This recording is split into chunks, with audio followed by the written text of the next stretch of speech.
up, everybody? Welcome to another episode of the Trust Your Board podcast. My name's Stephen Wright, joined by Mr. William Monroe. How you doing, man? Doing pretty good, Steve. How are you? Pretty good. I can't complain. Pretty good. How did your fantasy weeks work out? Yeah, well, as expected, I knew I wasn't going to be able to win both, so it came down to heartbreaker in our league here against one of my roommates, but was able to pull off a comeback that I was down 10 going into last night in my other redraft. So in kind of pole position there, and gonna need some help here in our league. Yeah, indeed. It looks like in our work league, we officially got three of us locked into the playoff spot finally. Yep, all tied there too. Yeah, all tied at 8-3, and a super tight race. We got a 7-4 team, but then a 6-5, 6-5, 5-6, 5-6. So these last two games are going to be crucial. A couple of them really close in points as well. So the tiebreakers are close. It's going to come down to the wire for sure. Absolutely. But we got some interesting decisions here. And then we also, I think you said, have a quick question from a friend of the show. Yeah, so we're going to start off with that question from a good friend of the show, Chuck. Tapping into Baltimore, which is actually going to relate, well, not relate, but Baltimore is involved in our first start sit question. But how can Baltimore manage to beat Pittsburgh without their RB1 and RB2? I think Dobbins as their RB2 is probably debatable. One RB2A and 2B between him and Gus, but without Ingram and Dobbins, how can they manage to beat Pittsburgh, or can they manage to beat Pittsburgh? I guess. What do you think? Yeah, I mean, there's definitely a recipe. I think if you're betting on it, I'm going to take Pittsburgh. I probably was going to take them either way. I believe this one is in Pittsburgh. Is that right? Yes. Yeah. So it was a good game the first go round. And even though you're missing two of your top running backs, Gus Edwards had a pretty good game too. He's 16 for 87 and a touchdown in that game. Imagine that they will work in one of their other running backs as more of a pass catching guy, but I could see Gus Edwards getting a pretty big workload here, and it always comes down to making some big defensive plays in these divisional matchups. So I would put too much money on Pittsburgh or on Baltimore winning them in Pittsburgh, but I do think that the recipe, kind of remains the same. You continue to run the ball as you have and hope that you can get more defensive plays to kind of turn the table a bit. Yeah, and I was thinking like it was a big loss, losing Dobbins and Ingram, that really hurts. But the more I thought about it, the more I thought, I really don't think it matters.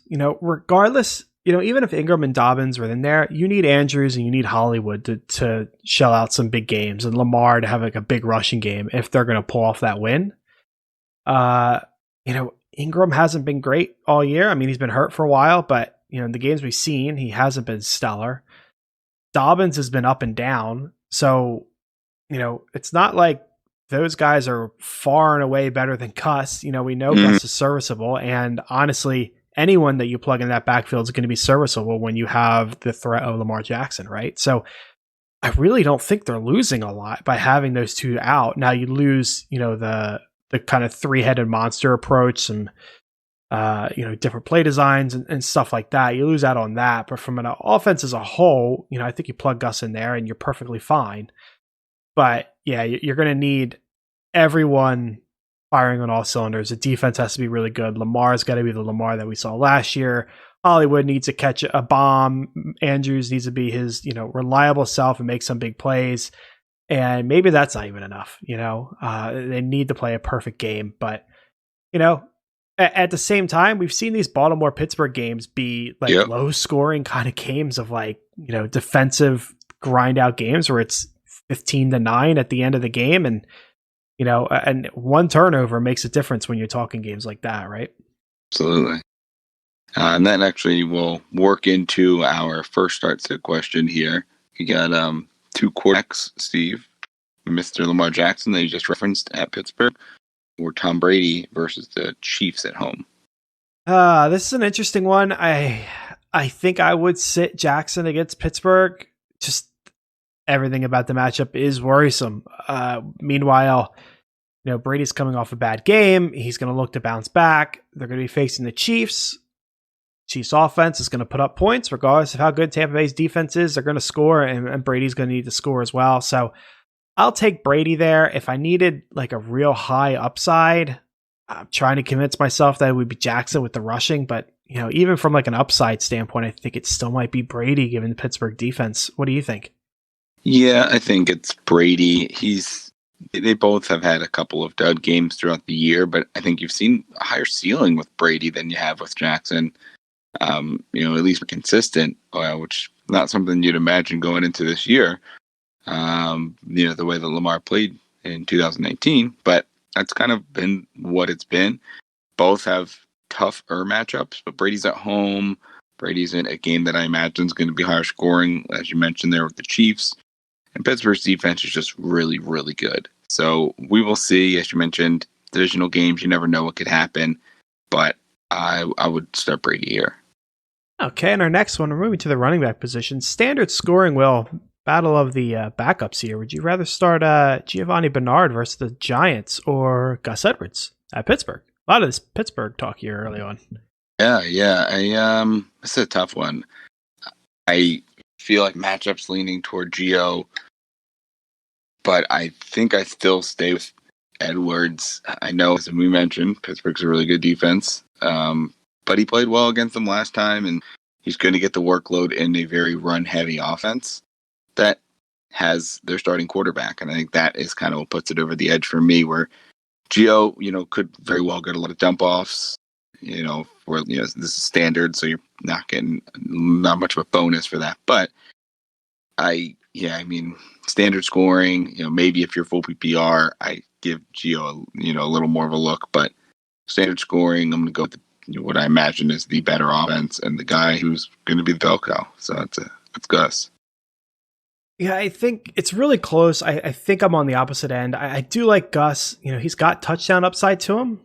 They use him in that capacity a lot.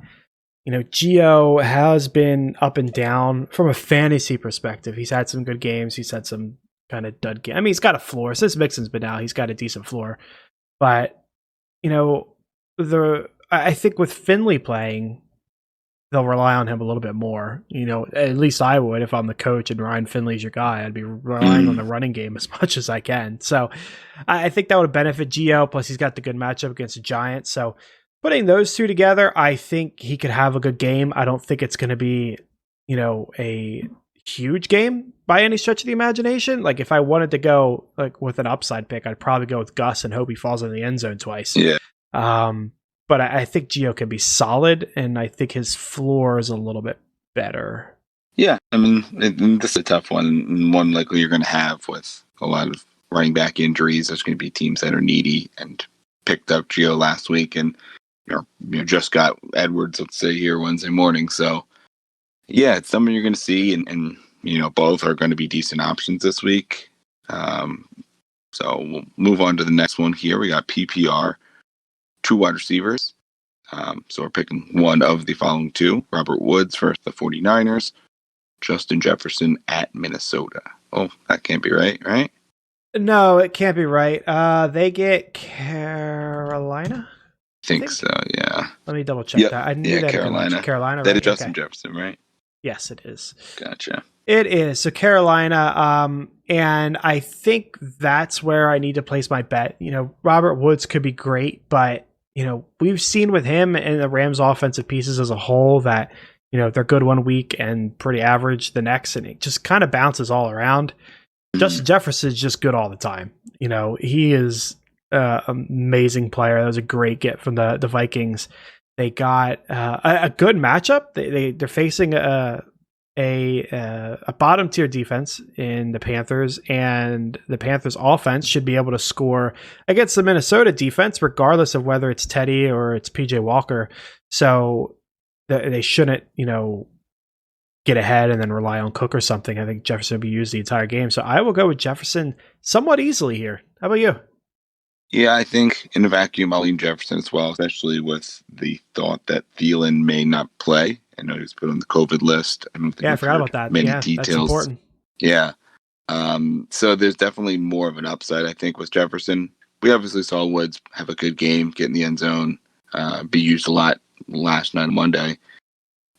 But you just don't know when you're going to get that. You know that as an option. So I'd probably look towards maybe as somewhat of a floor play, right? I imagine Jefferson's going to get a ton of volume and definitely has the higher upside, and they're probably close on floor, but I'd look to probably play both of them if I can, especially in PPR. But Jefferson, I think, is locked and loaded this week. Yeah, absolutely. Another wide receiver matchup. This one, half point PPR. Jerry Jeudy versus Saints, or Jamison Crowder versus Dolphins. An interesting one. Yeah, I mean, Jamison Crowder, he played last week, but he missed a couple before that, right? I believe so. I find this one interesting because we haven't had too many questions about Crowder, No. and I don't own him anywhere, so I haven't either paid like a ton of attention to him either. So yeah, he played this week, a whopping 2 points. He had 3 targets, 1 catch for 16 yards. Then he had a bye week. Before that was New England. Half point PPR, 9.6 points, so better, and then he was out for a few games. So yeah, I mean, I know I had drafted him in our league, and he had a good first week, 13 targets, over 100 yards, missed a couple games, and then he came back and played well weeks 4 to 6, but then missed week 7 and 8, week 9 only 2 targets, bye week, and then only 3 targets last week. So he's someone that it could just be the offense, and we'll see maybe if Dalton comes back. Darnold. I was thinking that too. Maybe it's a Flacco versus Darnold thing. Yeah, I don't remember when Flacco played and Darnold didn't, but yeah, that could be it. Yeah, and Jerry Jeudy hasn't been, wonderful for your fantasy team, right? I think he's looked good, and we kind of are confident of what he's going to become here in the future. But he's at least been getting targets, right? 10, 14, 8, 8 in the last 4 weeks. Not a ton of yards this week, but I think the opportunity is there more, and you could get a touchdown. Obviously, either of them can, but I like Judy's upside a little more. Whereas, Crowder, they could be down to the Dolphins and have to throw the ball a ton, but it seems like they're trying to bring Perriman on and Mims on. So I'll take Jerry Jeudy. How about you? Yeah, it's kind of crazy to say. Every time you talk about Jamison Crowder, it's always, well, he's a great floor play, and it's like, well, not in this situation. He's not. Yeah. Like, Jerry Judy's the better floor play, and he has the better upside. So why am I going with Crowder? I don't see a reason. So I'm with you. I'll go with Jerry Jeudy. If you need a floor, I'll go Jerry Jeudy. If you need upside, I just, until we start seeing it from Crowder again, I don't think we could trust him. Yeah. So next up, we have a PPR big one here. 5 options. Jalen Reagor versus the Seahawks. Dallas Goedert as well versus the Seahawks. KJ Hamler versus the Saints. Rashard Higgins versus Jacksonville. And Bird, I guess that's Damari Bird for the New England Patriots, wide receiver, versus the Cardinals. So big one here.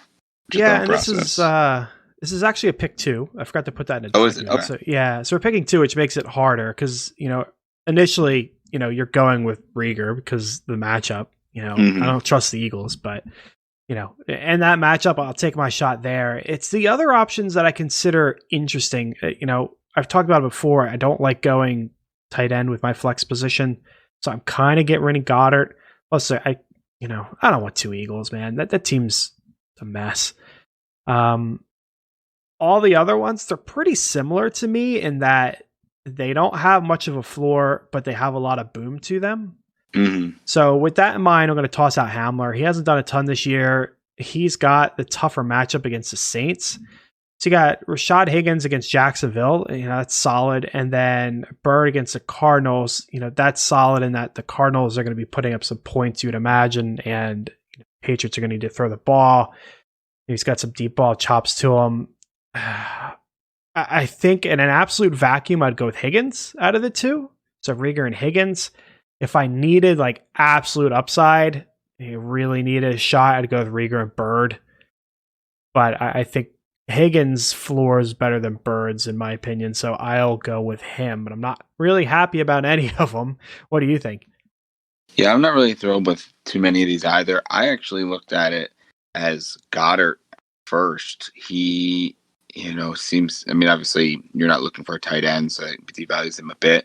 but he's definitely been utilized. And you mentioned it's a high scoring game. I don't want to play two Eagles, but out of the options here, they're the only ones like I can rely on targets. Maybe Higgins, but Bird had a big game, and I imagine that we'll go back to Myers or be somebody else. Maybe it's a James White coming back into the offense. And KJ's been up and down, but there's just you don't really know what you're getting there. I probably would lean Reagor and Goddard. I mean, if you want to diversify out of the game, I think Higgins maybe over Reagor, but I think Goddard is one that I'm plugging in here the rest of the year. Reagor, it just seems like he's not on the same page with Wentz yet. Not many people are right now, but Goddard at least has a little more background with him, and I think will consistently be part of the game plan and utilized. And they're still working to make that the case with Reagor. So I don't know if this impacts your decision at all, given the options available. But you look at the Seahawks and you say, great matchup because their defense isn't great.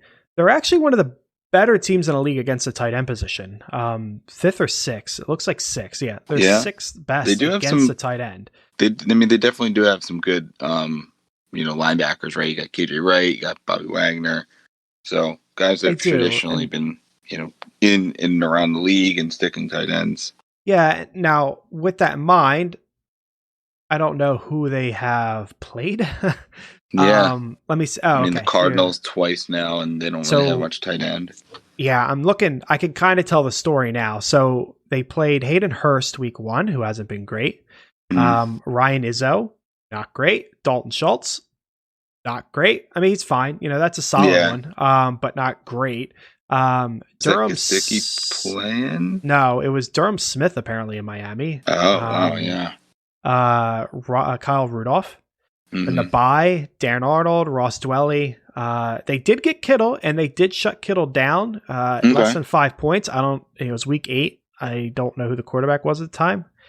And then Tyler Kroft, and then Higbee, who's been up and down, but did have a good game. And then Everett as well was decent. Yeah. I think Dan Arnold, Max Williams. So not the greatest talent they faced either. I think I'll stay with Reagor and Goddard, and then if you're somebody who wants to just diversify away from the game a bit, I'm okay, subbing Higgins in for either of the two, right? You're hoping you get, one of the touchdowns in the game here with Reagor or Goddard.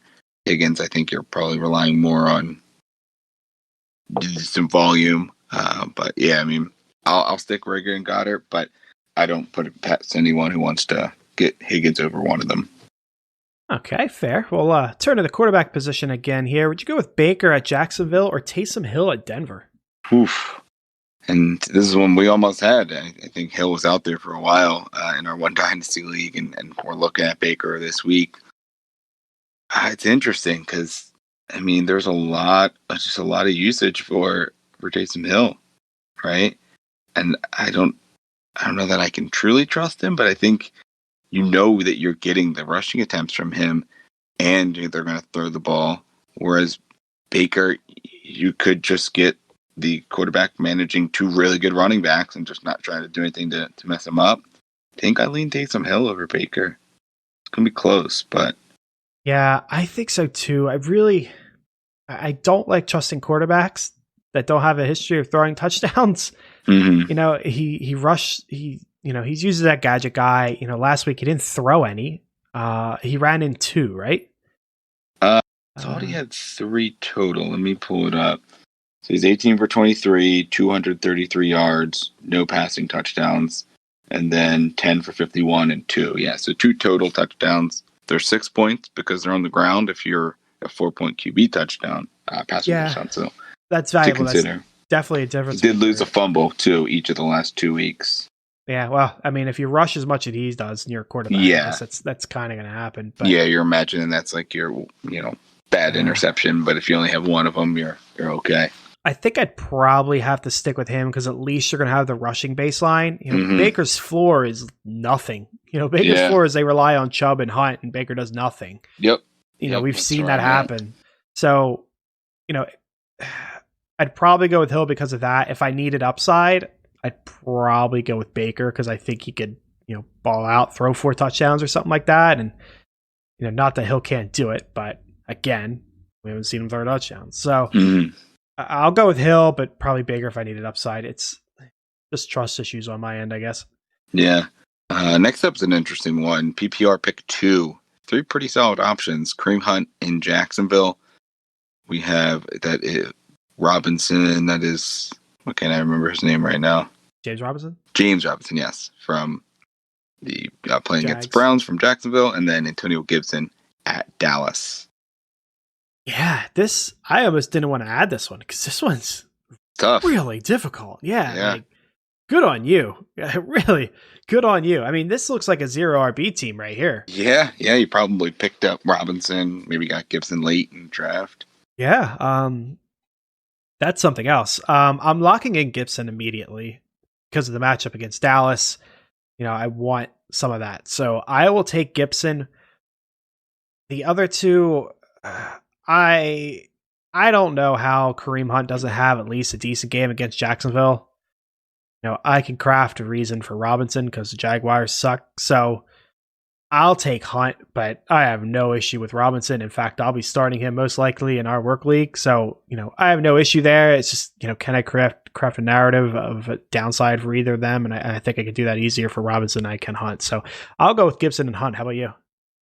Yeah, I get to the same result. I think I first lock in Kareem Hunt because at this point, him and Chubb, I'm playing everywhere. They run the ball so much. Both of them get usage. This is one of those times where we have 2 really good running backs. Both are getting the ball a ton. So I'm locking him in. And then it's difficult between Robinson and Gibson. I lean what I imagine is a better offense, which is crazy to say, in Washington than Jacksonville. And I lean to Gibson. But yeah, all 3 of these guys are great. I'm going to rank them Hunt, Gibson, Robinson. But I don't, doubt anybody or fault anybody for starting any of them. Okay, we got a PPR up next here. Antonio Brown versus Chiefs or Travis Fulgham versus Seahawks. I believe that's a PPPR, right?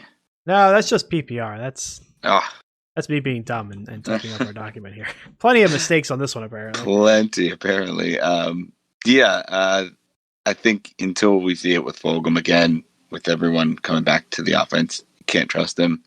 Especially if you have a guy like Antonio Brown that, yes, there's 4 options, but that he's going to get it spread around and he's got Brady. I'm more than confident to play him. And Fulgham, I think, is someone I only want to play if I really need to. Because I do think you have Sanders there, you got Goddard, Rager ahead of him. They're going to maybe mix in Alshon. And Fulgham's gotten targets, but it's just haven't been able to connect the last couple weeks. Yeah, nobody's been able to connect with Wentz over the last couple of weeks. But, I mean, yeah, as soon as the options started coming back, he started to fade. Whether that's a Wentz thing or a Fulgham thing, I don't know. Mm-hmm. But he's faded nonetheless. So I will take Antonio Brown as well. He's getting the targets. He just really hasn't got the touchdowns yet. Mm-hmm.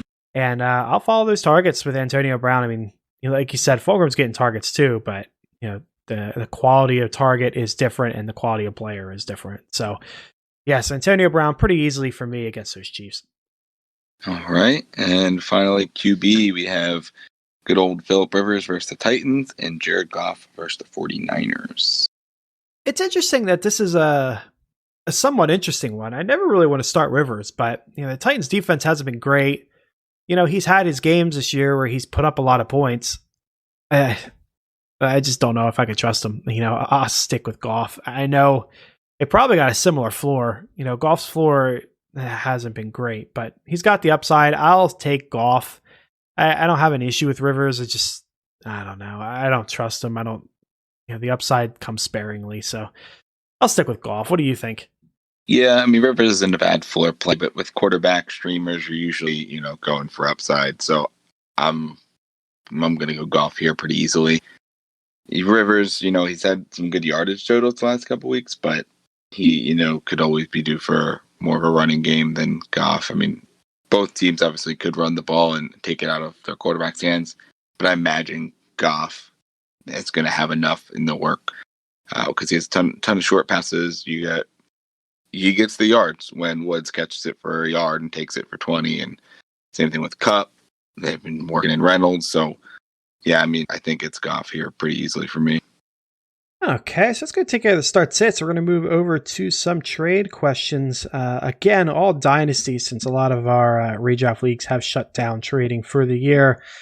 A dynasty Superflex PPR, pretty simple. Would you rather have a mid 21 second or Curtis Samuel? I think it depends where you're at. I think if you are in the playoffs and you really need a receiver, I get Curtis Samuel. But I think value wise, I'd rather have the 21 second. So if you are, a rebuilding team or middle of the pack and probably not making the playoffs, definitely the pick. If you are a playoff team, I could see you getting some depth with Samuel, but I wouldn't even mind trading him if you have depth already there and picking up, a pick that you can flip here down the stretch if needed, or have to, continue to build with that in the offseason. Yeah, I think it's tough. I think it's a fair valuation. I think he's probably worth a mid second, given how he's been playing. But with that in mind, I don't trust him a lot. I've always liked Curtis Samuel, but with Robbie Anderson and DJ Moore, I like them more. Mm-hmm. And I don't know how long term this offense can sustain all three of them plus CMC returning. It seems like a tall order, and I think Samuel would end up being the odd man out of that trio. So yeah, I'd rather capitalize on his value now because I don't think it's going to get much higher than that, and grab myself a second. All right, next up, Dynasty half-point PPR. Pretty big one here. 2 first-round picks next year in 2021. Unsure where they are, but 2 picks. Or CeeDee Lamb. Yeah, the next 2 trades pretty similar in this same kind of vein. So 2 random firsts or CeeDee Lamb. I think that we've probably seen enough from Lamb to say he's worth that. Mm-hmm. Especially, assuming Dak's our quarterback moving forward. I think he would be, but I think that's the price you would pay for him. He's looked good. He's a young wide receiver that you're going to have for a really long time. Now, the random first, which makes it tough. I mean, at this time of the year, I would like to think you can look at those picks and do some estimating. If they're going to turn into 2 early 21 firsts, then I'll take the picks. If we're talking 2 late or 1 middle, 1 late, something like that, I'll rather have Lamb. But if we're dealing with early ones, that changes the conversation. But if we're just dealing with random, eliminating that from the conversation, take Lamb. I think, it's about right. Yeah, I think it depends on your team makeup too. Probably more for the next one we're going to talk about. But for this one, I think I need to definitively know that one of them is going to be, a top, maybe this is like pick 2 and pick like 6 or 7, because there are just a couple of running back that are going to be very good coming out. Travis Etienne is awesome from Clemson. You have Najee Harris from Alabama, I think is, pretty set there. Obviously all barring landing spot, but there's a lot of wide receivers. Jamar Chase, Rashad Bateman, Jalen Waddle, Devonta Smith, Rondale Moore. There's a ton of them. So you could get a really good receiver that's, potentially comparable to Lamb as well as a stud running back. But I'd want, I think, to guarantee that at least one of them is like top 2 or 3 to have a chance at the running back, and then somewhere in the middle. Other than that, I'm keeping Lamb in just about any, really any build of your team. Next one, though, is the same thing as you mentioned, but with Jonathan Taylor. That one, I think, depends a little more on your team as well. If you're rebuilding and you are just loading up on more receivers, I wouldn't mind trading Taylor for, an early first and a mid first, get another running back and a wide receiver. But I don't know that. I think for both of them, one of them has to be guaranteed to be like a top 2 or 3 pick. Yeah, that's me too. When it comes to JT, it's kind of the same conversation as to, I'd rather have JT, unless they're early picks. Now, JT is interesting because you mentioned a rebuild. I don't like rebuilding around running backs given their short shelf life. By the time if you've got a longer rebuild, by the time you're done, they're done. So that hurts. So from that standpoint, I wouldn't mind moving JT, but I also feel like you're selling him at his absolute floor, unless he's just a bust. I mean, this is going to be the lowest he's going to get for his career. Yeah. I'd rather just hold him until that value bounces up a little bit and then cash in on him. So even in that scenario, I don't think I could do it. Again, provided these are like middle and late first and nothing's early.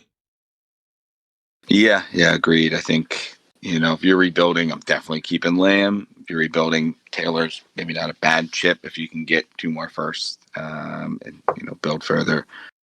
But next up, Dynasty full point PPR. Big package here for Derrick Henry, an early first, a late first, and Ronald Jones. Yeah, this one, a little more clarity on those firsts. It makes it pretty interesting. My problem comes if I'm a contender. If I'm a rebuild, I'll take this first.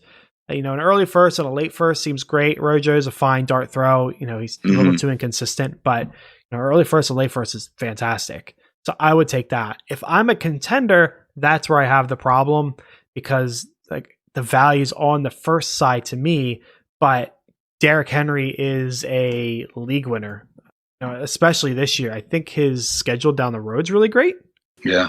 Let me, in fact, I'm going to pull that up just to verify that because I'm pretty sure I checked it out yesterday and it's pretty good. He does get to go full Yeti really here on out, right?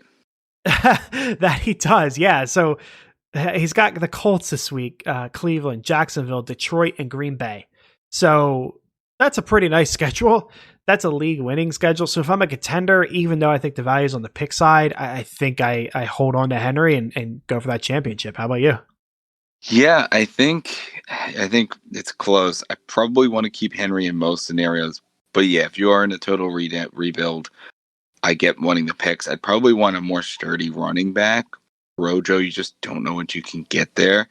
So maybe, a early first, a more sturdy, running back that you can build around in like a second, right? If I can spin that first, the late first into a second round pick to get a better running back, I think I'd prefer that. In a vacuum, I think I'm keeping Henry, but it's close because that is a pretty solid start to a return for him.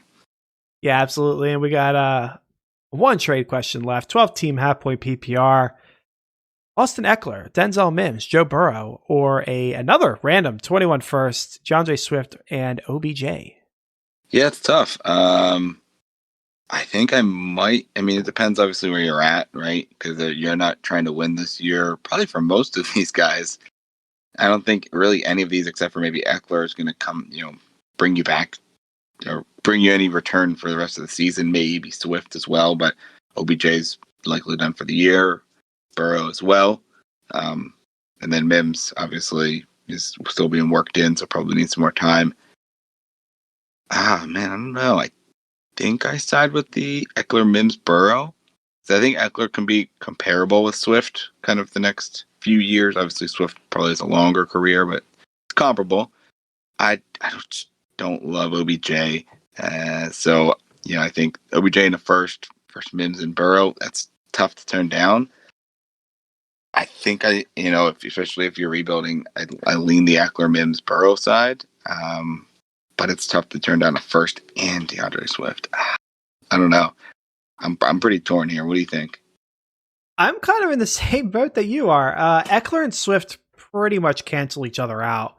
Like you said, Swift's a little bit younger. He's got the longevity. Eckler has looked fantastic, and he's going to come back with Herbert, so that's going to be good. Now, Herbert's been good and chucks the ball around. Maybe he won't check down as much. I'd like to think they're going to utilize a weapon like Eckler, but, some quarterbacks just don't check down a lot. So maybe that actually hurts Eckler, but I don't think so. Either way, Swift and Eckler cancel each other out. Then it comes down to Mims and Burrow, the first, and OBJ. I kind of lean the first and OBJ, and I don't want to get burned by OBJ again, but in a 1 QB league, Burrow is just more dispensable because it's a 1 QB league. But he's looked really good, and OBJ could be nothing. But at the same time, Mims could be nothing because he hasn't really shown us anything, and he's a Jet. And a 21 first is nice. I mean, Mims wasn't a first-round pick to begin with. You tend to be a high second. So I think I lean that the first Swift and OBJ side by a hair because Mims hasn't really done anything and because it's a 1 QB league. But, I have no issue with either side. Like you're struggling with it. It's tight. Yeah. The more I think about it, the more I might just lean the pick side because the pick is probably worth Mims and Burrow, but yeah, it's really close. I think it's personal preference here. Absolutely. So that's going to take care of the show. Will, do you have any closing thoughts for the viewers? Yeah, good luck everybody here in week 12. Get ready for the playoffs and happy Thanksgiving, everybody. Yeah, indeed. Happy Thanksgiving. Remember, next week we'll be doing the same. Start Sits will be recording on Tuesday, releasing a day early because I get my dog, so that's awesome. But until then, folks, trust your board.